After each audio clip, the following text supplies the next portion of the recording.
Welcome to episode 26 of Renewing the Conversation, a series of interviews where we talk to leading industry professionals and experts about renewable energy and heating, with a focus on the home and what challenges face the industry and homeowners. Today we welcome back Graham Hendra from ABC Heat Pumps. We speak to Graham about high temperature heat pumps and his new book, 50 Things You Need to Know About Heat Pumps. Don't forget to hit the subscribe button below and please show us your support by giving us a thumbs up. Enjoy the interview.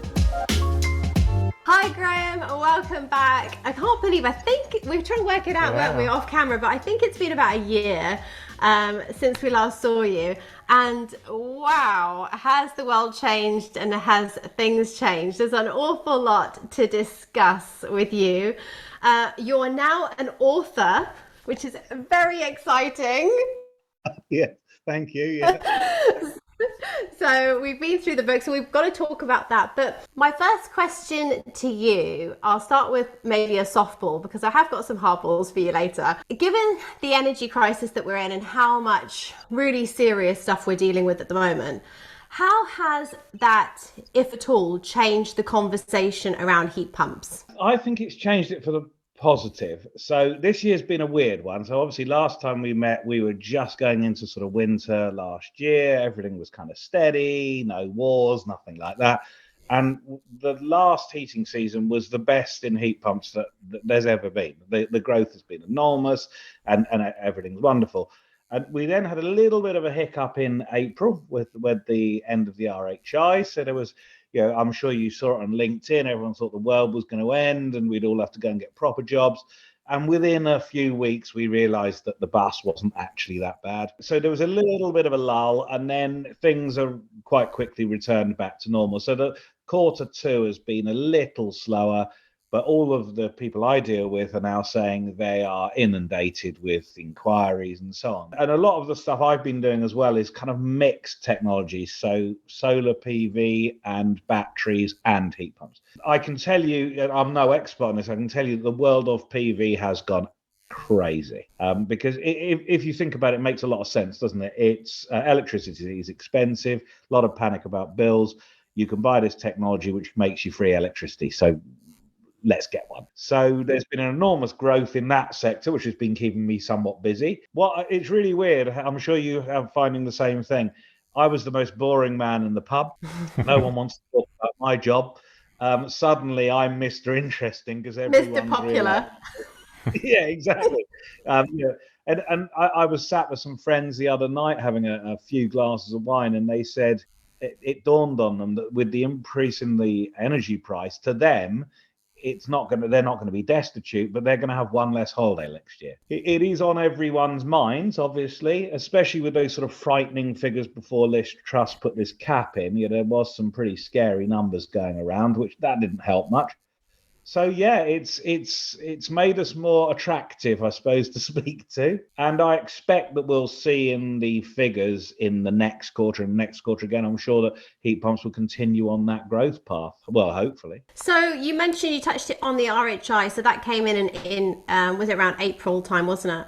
And that basically said that if you were going to purchase a heat pump, you get like a £5,000 grant. And if you were going to install a ground source, which is considerably different price point, you get a £6,000 grant. Was that enough? Well, I mean, obviously, I've got an axe to grind, haven't I? I'm a heat pump guy, so I think the grant should have been £50,000 for everything. But realistically, when you look at it, so RHI obviously ended in April. The bus came in the same sort of time around May. And depending on how you do the calculation, the bus is smaller. So what I find with our industry is you tend to follow the grants. So when you had RHI, it favoured houses with a larger heat loss. So sort of 3, 4, 5 bedroom houses, because you got a bigger grant. And you could get up to about 10,000 quid. But if you had a little tiny house, because you didn't use much energy, the grant was quite small. So we kind of all worked in big houses and so on. The bus scheme is flat. So it impacts most the people who are paying the least. So if you live in a 1 or 2 bedroom flat and you get £5,000 off your install, that's amazing. Whereas if you live in a great big 4, 5, 6 bedroom house and your install's much more expensive, that £5,000 doesn't have such an impact. So we sort of move a little bit with the times and move towards slightly smaller and, weirdly, the better insulated houses that used to get a low grant. The trend that I've started to see a lot more of is that there's a bigger push towards high temperature heat pumps. Is this something that you think makes sense, or do you still think that we should operate on the older heat pumps with lower flow temperatures? So I'm going to be, obviously, after I tell you the answer to this, someone will hire a hitman. I think it's about blooming time. I have a very, very weird view of this, which when we look at this video in 5 years' time, everyone will say, why is it weird? So our industry is full of people like me who've been around a long time who were raised on units that really could only do 50 degrees C. So we had to make them fit. So we pushed you into these great big radiators and special hot water cylinders and pipe sizing and so on, because the technology that we had available, that's all it could do. And steadily over the last, so I've been doing this 13 years, but over those 13 years, that temperature's crept up, and it's made life slightly more easy. But right now, there are a bunch of high temperature units coming. There's one I'm particularly excited about. It's being installed next week at home, which will do 70 degrees. And so this is, I view it that in our industry, there are really 3 major hurdles to getting people to take a heat pump on. The first one is that people are genuinely concerned that the radiators aren't going to be hot enough, which means I'm not going to be hot enough. It kind of makes sense, and it's a really common complaint. If the radiators aren't hot enough, does that mean I have to have a cold shower every day as well? Even though that of course the answer to those questions is absolutely not. You're going to be fine, as you guys know. It kind of sounds like it's not very good. And the third one is the noise. So people think this thing's going to sound like a rocket engine in the back garden. Well, these things that now do 70 degrees. So 70 degrees is the temperature your boiler ran at. So if you want to run at the same temperature as a boiler, fill your boots, run it as hot as you like, have your hot water as hot as you like. Costs you more money, but do it. And as far as the noise is concerned, the ultra low noise units coming now are now quieter than the combi boiler. So you kind of go, right, it's not noisy and it's hot like a boiler. Do you want one? So I think it will really help the selling of the units, much less resistance from the homeowner. But there's a lot of old idiots like me who need to kind of get with the program a little bit and go, why don't we sell people what they want instead of what we want you to have? Because low temperature is really what we, the designers, want you to have, but the homeowner would like high temperature. We need to find a happy medium. Last year, I remember we kind of pinned you down on like which heat pumps you were most excited about, or the ones you really liked. And I very distinctly remember you telling me that red was like the Rolls Royce of heat pumps. Yeah. Has that changed? It's been, a year or nearly a year or around a year since we last spoke to you. What's come into the market that is really exciting, and what do you still think is the most reliable and what people should be really focused and zeroing in on when they're looking at heat pumps? So obviously I'm a sucker for a red unit. I love the red unit. I have one at home. Obviously the world of red has changed too. They're now owned by Octopus Energy. I was speaking to them the other day. I'm quite excited about what they're thinking of bringing out in the next period. I don't know when, but they're talking about ultra high temperature boiler replacement as well. That's where I got the idea for liking them from.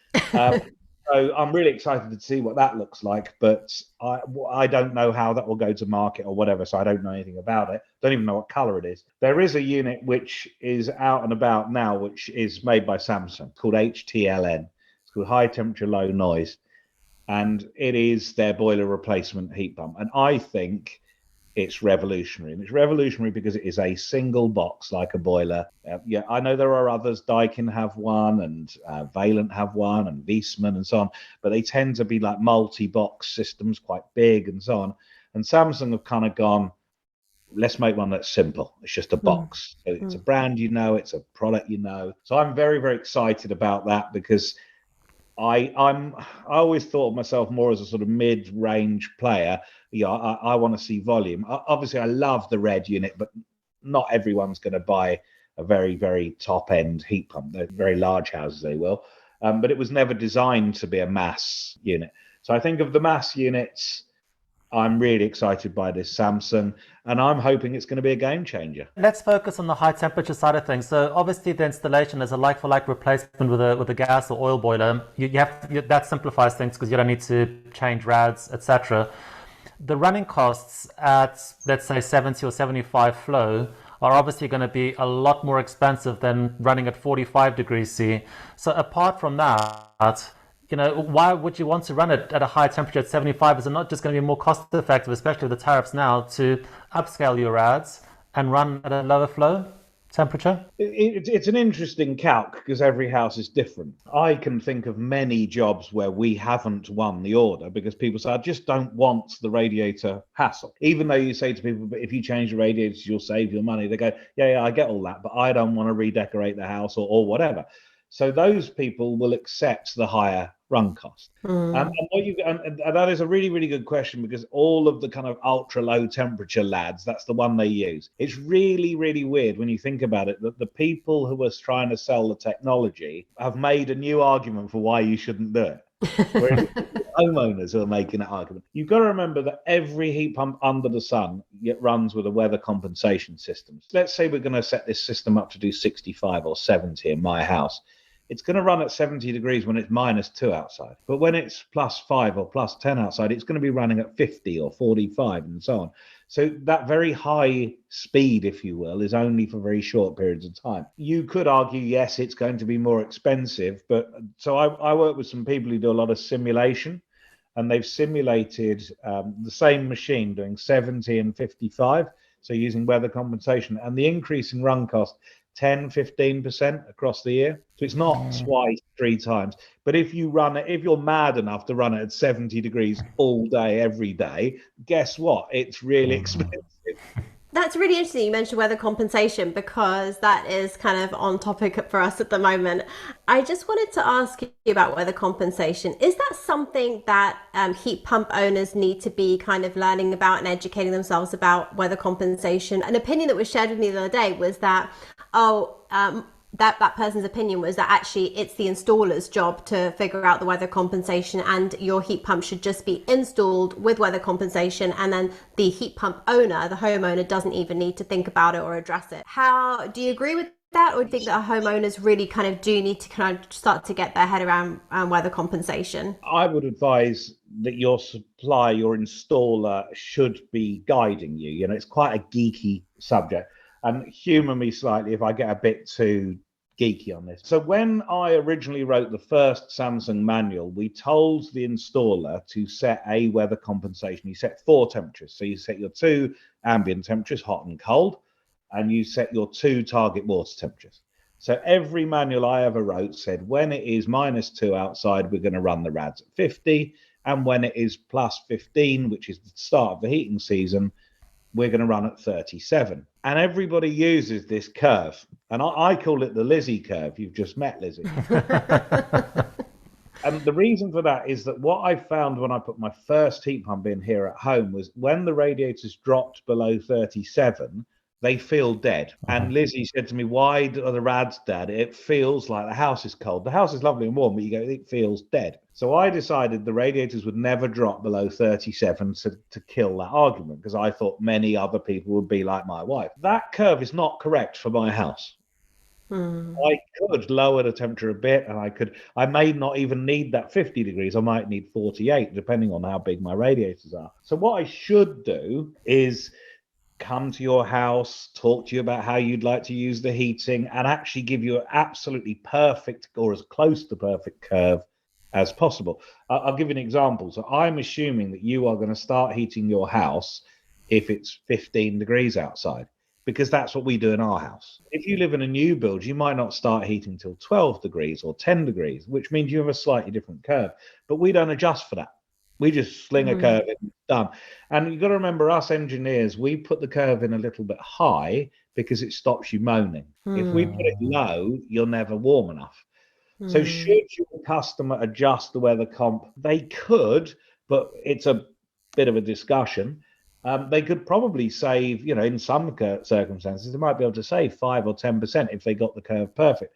But there are now, I have to declare my hand, I work a lot with the guys at Homely. And what Homely does is it learns your house and it sets the curve. So basically what they're doing is, and I have a Homely at home now, I put my sort of normal curve in, it starts, and then Homely learns, and it's like having an engineer tweaking the temperature down, getting that last tiny bit out of it. The risk, of course, is that the radiators are going to be colder than that magic 37. And the unit runs constantly, 24 hours a day, never stops, maintains the house beautifully. The manufacturers don't put that level of software into the machine purely because it's expensive to do. So these optimizing systems are very clever if you want that last few percent of weather compensation. So should the homeowners do it? I always hate it when homeowners have a dabble. It's a bit like me playing the settings on my computer. It never seems to work very well afterwards. What happens to people that have got a heat pump and that they don't think that their weather compensation is working? And this is something that we've seen an awful lot of comments, because now the heating season has started. People have had heat pumps installed during the summer. They've not really been using them because obviously it's been warm. Now they're beginning to turn their heat pumps on, and they're seeing and they're monitoring their electricity and their power usage. And they're seeing that their units aren't working properly. And the more and more we delve into it, we've realized that some installers have been lazy. They basically haven't switched the weather compensation on because they don't want to come back and keep tweaking and manipulating things. If a homeowner suspects that the weather compensation is not switched on, is there a test or some way without actually going through the panel to figure out whether it is or isn't working? Piece of cake. So fire it up this afternoon. It's 15 degrees outside. Fill the radiators. 55 degrees. If it's set to 55, if you can't hold that radiator for more than a few seconds, maybe 20 seconds or so, if it sort of just feels a little bit lukewarm, that's weather compensated. If it's really, really hot today, the weather comp is not right. And they should be speaking to their installer and saying, look, I think the curve isn't quite right. I mean, as you know, I'm really sad. I run a YouTube channel that tells you how to set the weather comp on Hitachi, Samsung, Midea, and so on, because some people want to do it. And I don't want to tell them how to do it again and again and again. So just watch the video. So that's the simple test: is pick a day when it isn't cold, daylight today, run the rads, get it up to temperature for 20 minutes, half an hour, have a feel. Your rads should be sort of dull warm. They shouldn't be really roasting. I get what you say, and I feel for the engineers too, because if you think about me as the engineer, I'm selling you a heat pump. I've put it into your house. It's Friday afternoon at 3:00. I want to go home. I'm going to charge you, I don't know, 10, 15,000 pounds for your heat pump. I turn it on and say, there we go. There's your unit. It's all running. And you touch the rads this afternoon and go, that's a bit rubbish. Yeah. I was expecting more. So what I'm going to do is run the thing at 55 degrees, and you're going to go, wow, those rads are lovely and hot. And I'm like, excellent. Thanks for paying the invoice. I'm out of it. So yeah, they're not being dishonest. They want to show you it's working. It works. It's a bit like, I always use a scenario with a car. If you go and test drive a brand new Audi, they don't drive you around the centre of town. You go on the motorway, you want to give it a go. And the same with the heat pump. So they want to show off how good it is. But the side effect is the run cost is higher. Is there a quantifiable magic number COP-wise for a heat pump that's running at, say, 75 degrees? Is the COP ridiculously low, like 1.2 or something? Or no, it's 2-ish at those sort of temperatures. And remember, very few go above 70. There are the whole bunch coming, which will do 80 over the next year or two. But yeah, you're going to get a COP of 2-ish, I would say, up there. So yeah, if your engineer has set your unit to run at 75, it's going to be horribly expensive. And those rads are going to be hot, like really. So heat pumps, fairly or unfairly, have a little bit of a reputation for being maybe complicated or, kind of a real kind of dark area where people just really are fumbling around and are not really sure what they're dealing with.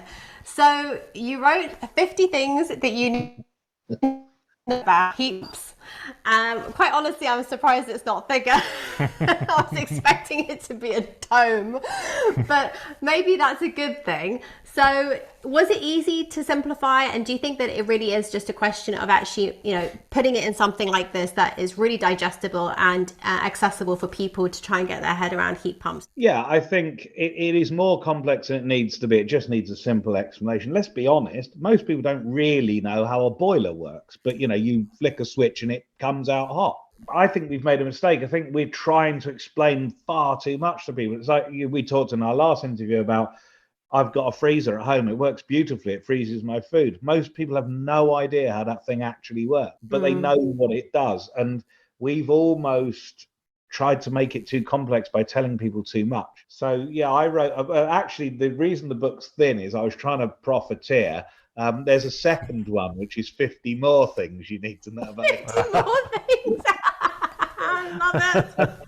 They're written for two different people. So the orange book is written for homeowners. It's very, very simple things like, what is a heat pump? Are they noisy? Do they work? All the things that your homeowner asks. The pink book is for your installer, and it tells the installer about how do you explain weather comp? Why is flow so important? What is delta T? I nicked most of the ideas off the questions you guys asked me. I don't believe it. So, and I wrote them out of pure idleness. So I'm a consultant now. I get lots of people ringing me, asking me these questions, and it's very easy to burn a lot of time. Yeah. And at the end, I don't get anything for it, and I'm idle. So I thought what I do is I kind of give them 5 minutes and then say, why don't you buy the book? It's all in there. I remember when we spoke last time, what are you hoping for the future? And I remember one of the standout points that you made was, I just really, really feel that manufacturers just need to make heat pumps simple, really simple. In this period, have you seen any kind of movement towards that? When you speak to manufacturers, do you feel like they're hearing that message and trying to make them a little bit simpler? No. Obviously they're all different. So these days, because I'm a bit of a geek, I get asked to go and have a look at people's units, and I go and have a look, and I've seen some terribly complicated ones, and you kind of go, there really was no need for this. Nobody's making a really, really simple one yet. I reckon the new red one might be that kind of thing, because you've spoken to Jason. He likes a simple system. He, like me, thinks simplicity is the way to go to get volume. So I think you will see a little bit simpler, but people think they want to put this thing on the internet. There's this story that people say, I can turn my heating on and off when I'm on the beach. And I always say to them, when I'm on the beach, the last thing I want to do is turn my heating on and off. Yes. I'm a heating geek, but my heating comes on around this time of year. I don't look at it. It just works. You don't need to be in there pressing buttons all the time. You just chill out, let it happen. But people think they want that. So the manufacturers are putting all of this technology in. We almost need someone to come along with like an on-off switch and a simple weather comp or a colder switch. But I don't know. Hopefully it gets simpler. I think it will do. So when we spoke to you last year, you were you didn't even tell us that there was a book coming. You said that you might do one, but it was not sure then. So what is the next 12 months or year looking like for you? What is up your sleeve? I know that you've got things that you're working on. The first thing I'm planning to get done, hopefully by Christmas, is I'm going to do my third book. So the first book was, kind of for homeowners, the second one for plumbers. And the third one's going to be super niche, and essentially everything the manufacturers should tell you about what's in the box. What do all those funny bits in the box do? Like the compressor, what is it? How does it work? And so on. So I want to do that, which will probably sell about 4 copies because nobody actually wants to know that apart from me. So that's my third one. I don't know whether I've got an ego problem going on because I was toying with the idea of doing a memoir. Wow. Ooh. Only because of the ridiculous things that have happened in, I can imagine. And the people I've met. And I have a title for it, which I think is hilarious, which is Memoirs of a Fridge Magnate. But I don't, so whether I'll actually, probably what I'll do is I'll start writing it and get halfway down a page of A4 and realize it's not funny. And there aren't many stories. Maybe they're just funny when you're in the pub. Essentially, things that you wouldn't do nowadays, that sort of health and safety type things that people did back in the bad old days. So I thought it'd be quite funny to write them down, but whether I'll actually do that, I don't know. But apart from that, really, it's probably carrying on quite a bit with my consultancy work, doing a bit more of this. When I wrote the book, it was really weird. Everybody was like, oh, would you like to come and do a video with us? It was like I was Mr. Popular. I think they read the book and then realised I wasn't worth. Well, I mean, I'm just waiting for the book tour and all the Waterstone signings. I'm waiting to go on Oxford Street and queue up somewhere and get to the book signings with you. Well, I think I might have to choose a new subject. Who's going to play you in the movie? Come on. Ooh. I would have said Michael Caine in his day, but I think I was guys, thinking more Alan Carr. who? Alan Carr.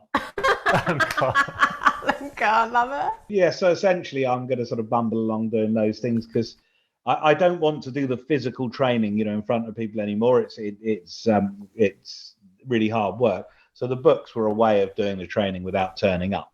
Okay, well, Mr. Carr, if you're listening and looking for your next project, please get in touch with Mr. Hendra. He is, any kind of publicity would be great, and I definitely can see a blockbuster happening here about heat pumps. Well, let's push some paper while we're here. If you're looking to buy Graham's book, we'll put the links down below. Yeah.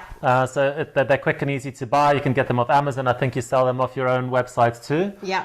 So we'll provide all those links below. And it is a really good book. We've gone through it ourselves, and as a heat pump owner, we can attest that it's actually really useful. It's very handy, a little thing to have in the utility cupboard on a 3 a.m. in the morning when when nothing's working and you're having a major panic attack.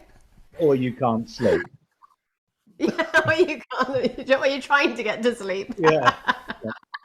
Oh, well, thank you for that. Thanks, Graham. Thanks so much. Take care, and I hope to catch up with you next year, or if you're on a beach, then the year after, and see where this industry is then. No, definitely love to do that. I'll see you guys soon. Cool. Take care. Bye. Bye.